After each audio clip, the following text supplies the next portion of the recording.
On November 1st and 2nd, Winnipeg's Mexican community is holding Dia de Muertos, the Day of the Dead celebrations. There's so much more to this event than first appears, with a desire to continue traditions outside of Mexico and share it with all of Winnipeg.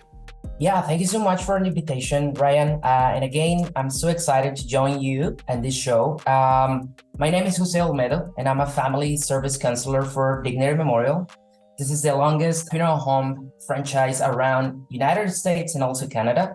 And I'm also part of the Mexican Association member. So yeah, we are trying to do this event. It's a coming event, and that's why we want to invite to all your audience to the Day of the Dead. This is a Mexican traditional celebration that we do once in a year. So this is part of what is going on for two days in a row. We're having the celebration for November 1st and November 2nd. How about we dive right into what is the Day of the Dead, or I'm going to probably butcher this, what is it, Dia de Muertos?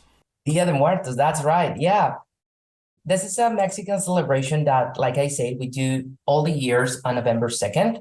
And we try to honor all the families that passed away. And that day, we try to remember them, putting different things on at home. We do what we call an altar.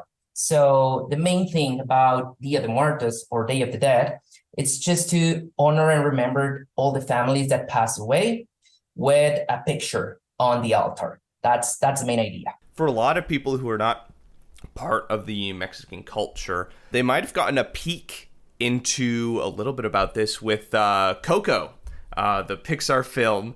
And there's another one, I think it's called Book of Life, that kind of explores these concepts a little bit. Both of them, that's right. And Coco movie, you can see how the brightness and colorful celebration it is. We have these orange, purple, and pink colors all around.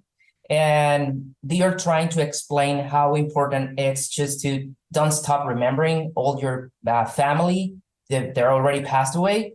So we believe that when we stop remember them, they just really, really passed away, right? So they are forget. That's right. And that's why it's so important to have an altar, which we're going to explain a little bit of that. But the main idea for the altar is just to place the picture to don't forget about our family members. So yeah, let's go right into that. The altar and the significance of it, people bringing these photos to remember their family. And, it's going to be at the event taking place on November 1st and November 2nd. Yeah. So why don't you walk me through that a little bit? Yeah, actually, the altar has a different components on it. And one of them, the most important, is the picture. It's the center of the altar. We are honoring that person that day. And then later, we have a different levels for the altar. It's main of the altars are made by three different levels.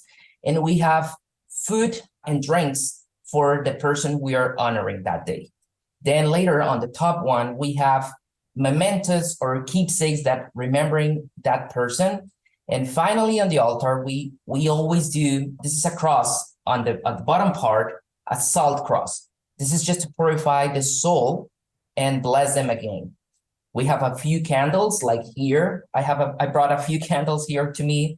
And this is just to let them know where is the altar for them.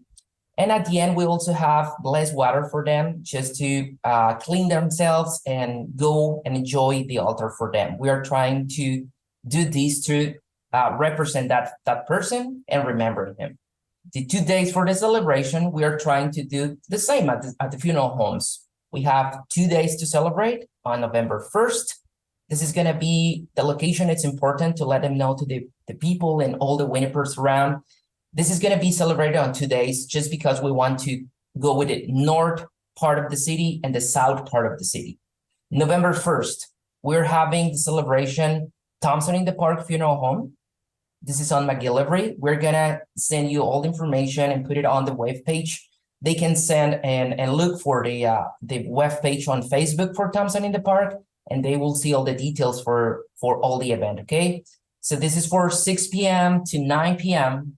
November 1st at Thompson in the Park. And the second day, November 2nd, it will be on the north of the city, Clausen Funeral Home, Henderson Street.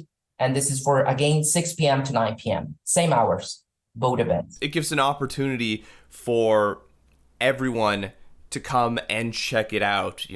Sometimes if you're in the north end, going somewhere in the south, it's a real pain. Yeah. So this is a great opportunity to allow a lot of Winnipeg to come out and celebrate together. We have a nice event program.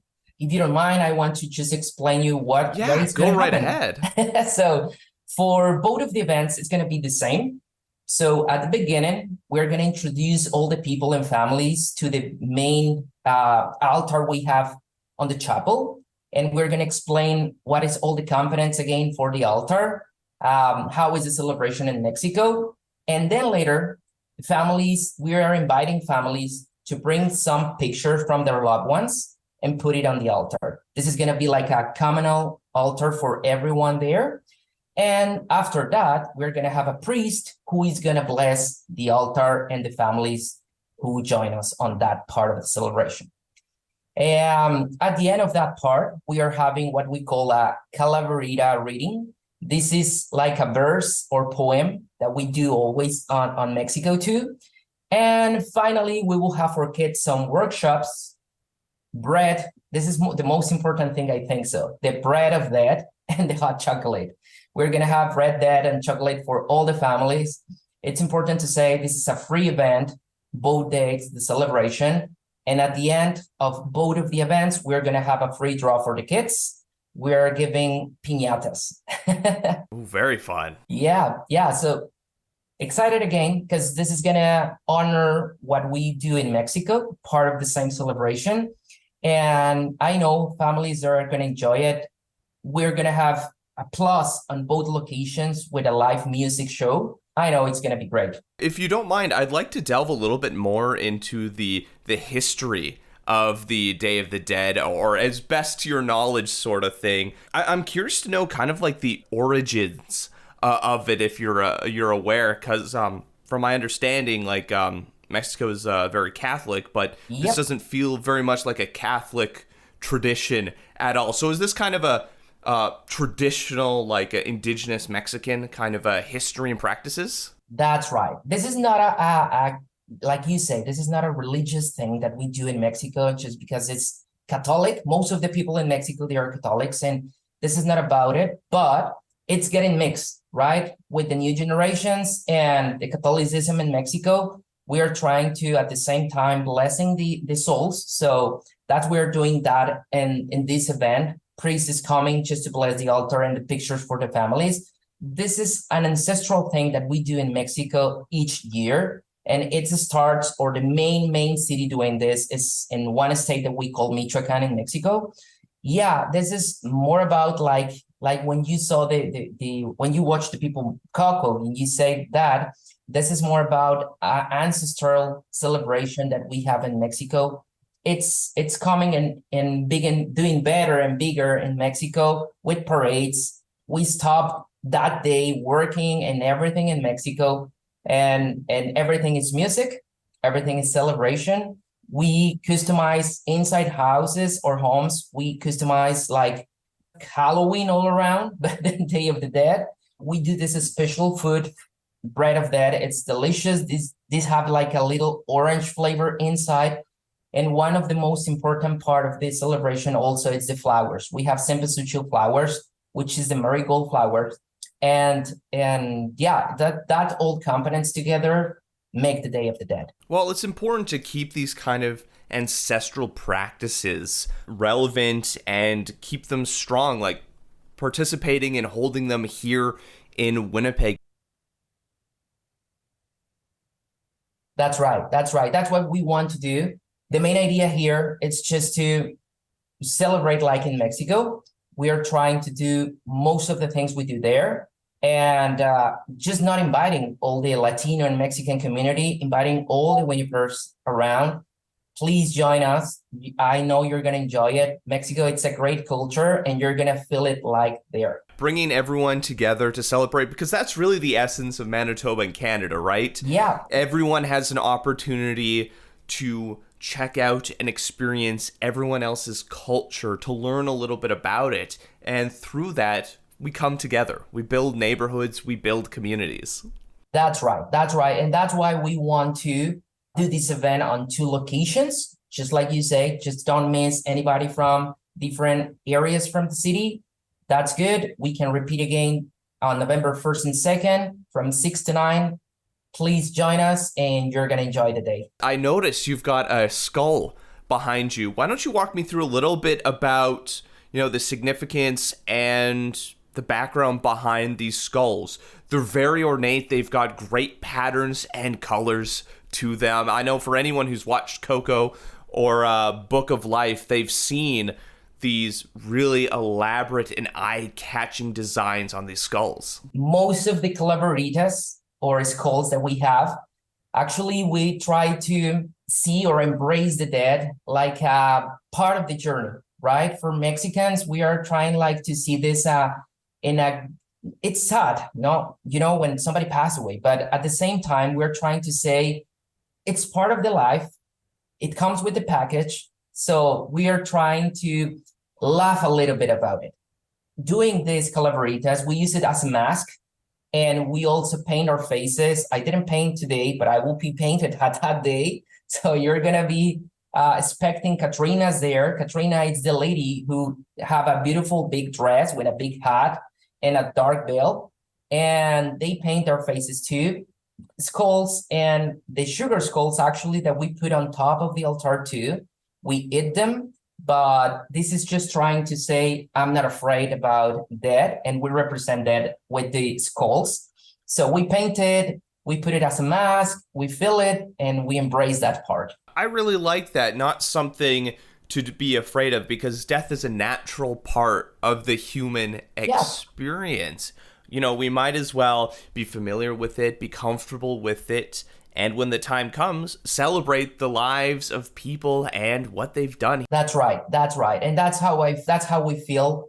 And that's why we want to represent that day. We are putting a lot of items and components all around. You're going to see a huge event with bright colors. We are having actually one of the workshops for the kids. They are doing calaveritas, so they are painting their own masks. Okay, so this is going to be fun for them too. So what is your favorite part of Dia de Muertos? I think my favorite part is eating all the bread I can. It's nice when you have, we have these, I always remember when I was a kid, we have the bread of that and a cup of chocolate, and we always do and put it inside and eat it. So you have to try amazing. that, Ryan. This sounds really exciting. And of course, everyone in Winnipeg is welcome to come in, join the celebration. Just one more time for our listeners, what is happening, when is it happening, and where can they go to participate? So again, the invitation is for all of your audience. Please join us on the 2-day celebration. You can choose in between November 1st at Thompson in the Park. This is on McGillivray from 6 to 9 p.m. And the next day, on November 2nd, same hour from 6 to 9, we're going to have the celebration at Clausen Funeral Home. This is at the north of the city on Henderson Street. Have any stories you'd like us to share or communities we should highlight? Leave a comment on our social media or reach out to us on our website. I'm Ryan Funk. This was You Talk, and have yourself a good one.